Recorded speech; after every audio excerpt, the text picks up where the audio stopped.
ఈ నిర్ణయాన్ని ఖచ్చితంగా అమలు చేయవలసినటువంటి బాధ్యత అధికారుల మీద ఉంది, ఎన్నికల్లో పోటీ చేసేటువంటి పార్టీల మీద, అభ్యర్థుల మీద ఉంది.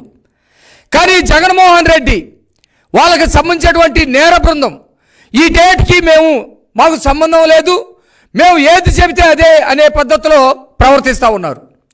వాస్తవానికి ఆ 60 లక్షల మంది 64 లక్షల మంది వృద్ధులకి, వికలాంగులకి పెన్షన్ ఇస్తూ ఉంటే ఎవరైతే వాలంటీర్లు ఇస్తూ ఉన్నారో ఆ పెన్షన్ వాళ్ళు జగన్మోహన్ రెడ్డికి సంబంధించిన పార్టీ కార్యకర్తలాగా పనిచేస్తూ అబద్ధపు ప్రచారాలు చేస్తూ ఉన్నారనే ఉద్దేశంతో ఈ ప్రక్రియకు వాళ్ళను దూరంగా పెట్టినప్పుడు వాస్తవానికి 1,30,000 మంది వివిధ స్థాయిల్లో, గ్రామ స్థాయిలో ఉద్యోగస్తులు పనిచేస్తూ ఉన్నారు.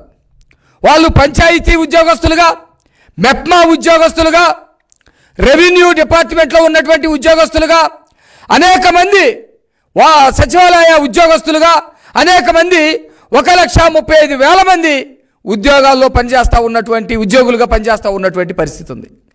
వీళ్ళందరికీ కనుక 64 లక్షల మందిని వాళ్ళని భాగీకరించి వాళ్ళని కనుక పంచితే ఒక్కొక్క ఉద్యోగస్తుడికి కేవలం 44 మంది పడతా ఉన్నారు. 44 మందికి మాత్రమే పెన్షన్ ఇవ్వాల్సినటువంటి పరిస్థితి ఉంది. నిజంగా జగన్మోహన్ రెడ్డి ఇంకా ఆపద్ధర్మ ముఖ్యమంత్రిగా ఉన్నాడు, ముఖ్యమంత్రి అని పిలువబడతా ఉన్నాడు. ఎన్నికల కమిషన్ ఒక నిర్ణయం తీసుకుంది. ఈ నిర్ణయానికి కట్టుబడి ప్రభుత్వం ఏం చేయాలి? ఈ 1,34,000 మంది ఉద్యోగస్తులు ఎవరైతే ఉన్నారో వాళ్ళతోటి ఈ పెన్షన్ ప్రక్రియను కనుక చేస్తే ఒక్కొక్కరికి వచ్చేసి 40 నుంచి 44 మంది పడతా ఉన్నారు. ఈ 44 మందికి గంట నుంచి 2 గంటల్లో వీళ్ళందరూ కూడా పెన్షన్ ఇవ్వచ్చు. అంటే జగన్మోహన్ రెడ్డి చట్టాన్ని గౌరవించేటట్టయితే, జగన్మోహన్ రెడ్డి ఎన్నికల కమిషన్ని గౌరవించేటట్టయితే, జగన్మోహన్ రెడ్డి రాజ్యాంగాన్ని గౌరవించేటట్టయితే ఒక్క ఉద్యోగి 44 నుంచి 45 మందికి ఎన్ని రోజుల్లో పెన్షన్ ఇవ్వగలుగుతాడు అని మేము ప్రశ్నిస్తూ ఉన్నాం. 1 గంటలో 2 గంటల్లో ఇవ్వచ్చు. కానీ జగన్మోహన్ రెడ్డి నాకేం సంబంధం లేదు, నేను ఈ రాజ్యాంగాన్ని పట్టించుకోను, ఈ చట్టాలని పట్టించుకోను, ఈ ఎన్నికల కమిషన్ నిబంధనలు నేను పట్టించుకోను అన్నట్టుగా ప్రవర్తిస్తూ శవ రాజకీయాలు చేయడానికి సిద్ధపడ్డాడు. వృద్ధులన్న తర్వాత ఎండ దెబ్బకి అనారోగ్యంతో కొంతమంది మరణిస్తారు. వాళ్ళ పట్ల మనం సానుభూతితో ఉండాలి. అట్లా మరణించకుండా కాపాడాల్సినటువంటి బాధ్యత మనందరి మీద ఉంది.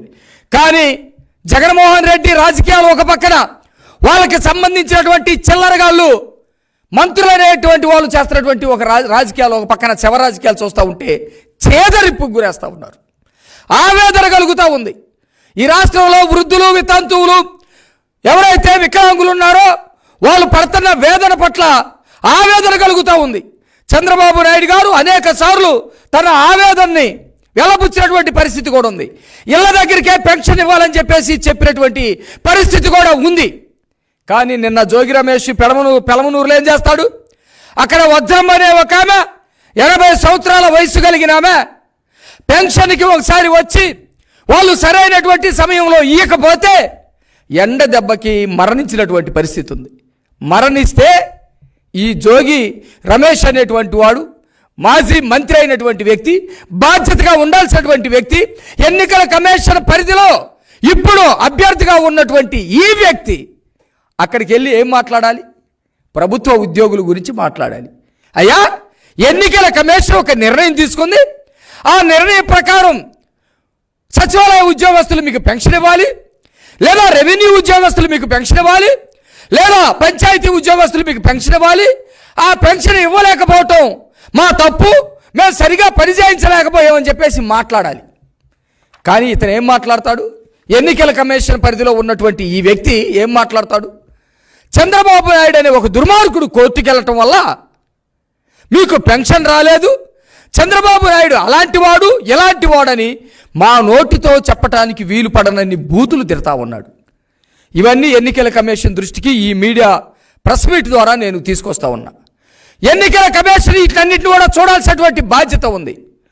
ఎన్నికల కమిషన్ తీసుకున్నటువంటి నిర్ణయం మీద ఒకళ్ళిద్దరూ కోర్టులో పిల్లేశారు. కోర్టులో పిల్లేస్తే దాని మీద కూడా కోర్టు నిర్ణయించింది. ఎన్నికల కమిషన్ ఏదైతే ఒక నిర్ణయం తీసుకుందో ఆ నిర్ణయం మీద మేము మాట్లాడము, వాళ్ళు తీసుకున్నటువంటి నిర్ణయాన్ని అమలు చేయటమే ప్రభుత్వ ఉద్యోగుల పని అని చాలా స్పష్టంగా చెప్పింది. ఆ విషయం ఈ అభ్యర్థిగా ఉన్నటువంటి అతనికి తెలీదా? ఆపద్ధర్మ మంత్రిగా ఉన్నటువంటి అతనికి తెలీదా? తెలియకపోగా కోర్టు ధిక్కారం కింద కోర్టులకి వెళ్ళి చెప్పి పెన్షన్ మీకు రానికుండా చేశారు, అందువల్ల ఈమె చనిపోయిందని శవ రాజకీయాలు మొదలు పెడతా ఉన్నాడు. చంద్రబాబు నాయుడు కోర్టుకి వెళ్ళటం వల్లే ఇది జరిగిందని అబద్ధాలు మాట్లాడుతూ ఉన్నాడు. చంద్రబాబు నాయుడు గారు దుర్మార్గుడు, దుష్టుడు కాబట్టి మీకు పెన్షన్ లేకుండా చేశాడు, కాబట్టి ఈ శవాన్ని తీసుకొని వెళ్ళి చంద్రబాబు నాయుడు ఇంటి ముందేద్దామని చెప్పేసి అక్కడ ఒక శవ రాజకీయం మొదలు పెడితే అక్కడ ఉన్నటువంటి వాళ్ళందరూ కూడా తన్నబోయారు. ఎరా యదవా, ఇక్కడికి వచ్చి శవ రాజకీయాలు చేస్తారా? పెన్షన్ ఇవ్వాల్సింది ప్రభుత్వ ఉద్యోగులు, చంద్రబాబు నాయుడు గారికి ఏం పని? చంద్రబాబు నాయుడు గారు అందరూ ఇళ్ళకెళ్ళి పెన్షన్ ఇవ్వాలని ఆయన డిమాండ్ చేస్తూ ఉన్నాడు, లెటర్లు రాస్తూ ఉన్నాడు అని చెప్పేసి అందరూ కూడా తరుముకున్నటువంటి పరిస్థితి.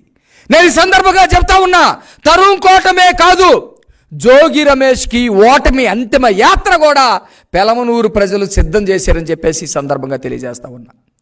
ఒకప్పుడు చంద్రబాబు నాయుడు గారి ఇంటి మీదకి వెళ్ళి దాడి చేయడానికి వెళ్ళి నేను అర్జీ ఇవ్వటానికి వెళ్తా ఉన్నాను, విన్నపం చేస్తానికి వెళ్తా ఉన్నానంటే నీకు మీ నేర ముఖ్యమంత్రి జగన్మోహన్ రెడ్డి మంత్రి పదవి ఇవ్వచ్చేమో కానీ శవ రాజకీయాలని చేస్తే పెలమనూరు ప్రజలు ఊరుకోరనే సంగతి జోగి రమేష్ గుర్తుపెట్టుకోవాలని కూడా నేను ఈ సందర్భంగా తెలియజేస్తా ఉన్నా. జోగి రమేష్ బూతులు మాట్లాడితే వాస్తవానికి మేము మాట్లాడగలం, మాకు సంస్కారం ఉంది. అట్లాగే ఎన్నికల కమిషన్ని, చట్టాలని, రాజ్యాంగాల్ని గౌరవించాలన్న